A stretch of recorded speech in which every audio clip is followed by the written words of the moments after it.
തിരുവനന്തപുരം നഗരസഭയിൽ ഭരണപ്രതിപക്ഷ കൗൺസിലർമാർ തമ്മിൽ ഏറ്റുമുട്ടൽ. ഹരിതകർമ്മ സേനാംഗത്തെ ബി.ജെ.പി. കൗൺസിലർ ഭീഷണിപ്പെടുത്തിയെന്ന 24 വാർത്തയെ തുടർന്നാണ് കൗൺസിൽ യോഗത്തിൽ പ്രതിഷേധമുയർന്നത്.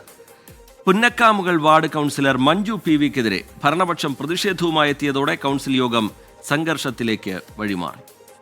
തിരുവനന്തപുരം നഗരത്തിലെ പുന്നക്കാമുകൾ വാർഡിൽ നിന്ന് ഒരു ഹരിതകർമ്മ സേനാംഗം ഇന്ന് 24 ന്യൂസിനെ തേടിയെത്തി. അവരുടെ വേതനത്തിൽ നിന്ന് 3 ലക്ഷം രൂപ ചിലർ ചേർന്ന് തട്ടിയെടുത്തു എന്നുള്ളതാണ് പ്രീത എന്ന ഹരിതകർമ്മ സേനാംഗത്തിന്റെ പരാതി. ഇക്കാര്യം പുറത്തു പറഞ്ഞാൽ കേസിൽ കൊടുക്കുമെന്ന് വാർഡ് കൗൺസിലർ മഞ്ജു ഭീഷണിപ്പെടുത്തിയെന്നും പ്രീത 24 ന്യൂസിനോട് പറഞ്ഞു. നമ്മ കൂടെ ജോലി ചേരാ ഒരു ചേച്ചിയെ വിളിച്ച് പറഞ്ഞ് ഇവാൾക്ക് ജയലക്ഷ്മിക്ക് ആപ്പോസിറ്റാ നിങ്ങൾ ഏതാവത് ചെയ്താൽ ഉങ്ക 12 പേരെയും തൂക്കി ജയിലിൽ ഇടും ചൊല്ലി പറഞ്ഞു. ചേട്ടനെ ഭീഷണിപ്പെടുത്തി. അപ്പോൾ തമിഴ്നാട്ടിൽ നിന്ന് വന്ന ആൾ തന്നെ உங்களுக்கு സഹായിക്ക യാരും കാണൂലെന്ന് വരെ പറഞ്ഞു. അപ്പോൾ അത് കേട്ടപ്പോൾ നമുക്ക് ഒരു സങ്കടം. വേതനത്തുക തട്ടിയെടുത്തവരെ സംരക്ഷിക്കാൻ പുന്നക്കാമുകൾ വാർഡ് കൗൺസിലർ ഭീഷണിപ്പെടുത്തിയെന്ന ഹരിതകർമ്മ സേനാംഗം പ്രീതയുടെ പ്രതികരണം 24 പുറത്തുവിട്ടതോടെ വലിയ പ്രതിഷേധമാണ് ഉയർന്നത്. വാർത്തയ്ക്ക് പിന്നാലെ ഇടതുപക്ഷ കൗൺസിലർമാർ വിഷയം കൗൺസിൽ യോഗത്തിൽ ഉന്നയിച്ചു.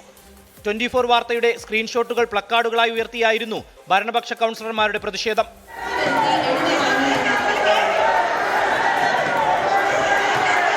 പ്രതിഷേധം കനത്തതോടെ പ്രതിരോധവുമായി ബി.ജെ.പിയും രംഗത്തെത്തി.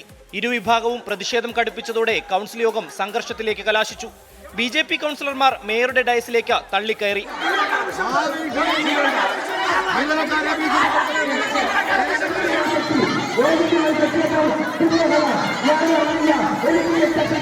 കാവിക്കൊടി ഏന്തിയ ഭാരതാംബയുടെ ചിത്രങ്ങൾ ഉൾപ്പെടുത്തിയ ബാഡ്ജ് ധരിച്ചായിരുന്നു ബി.ജെ.പി. കൗൺസിലർമാർ പ്രതിഷേധവുമായി നടുത്തളത്തിലിറങ്ങിയത്. അതേസമയം തനിക്കെതിരെയുള്ള ആരോപണം മഞ്ജു പി.വി. കൗൺസിലർ നിഷേധിച്ചു. വിഷയമുയർത്തി കോർപ്പറേഷന്റെ വാർഡുകളിൽ പ്രതിഷേധ പരിപാടികൾ സംഘടിപ്പിക്കാനാണ് LDFന്റെ തീരുമാനം. വളരെ ഗൗരവത്തോടു കൂടിയാണ് ആ ന്യൂസ് 24 ഞാൻ കാണുന്നത്. സമഗ്രമായ അന്വേഷണം നടത്തണം.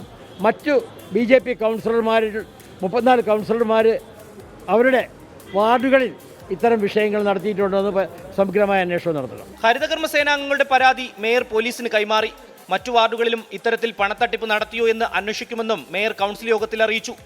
റിനു ശ്രീധർ, 24, തിരുവനന്തപുരം.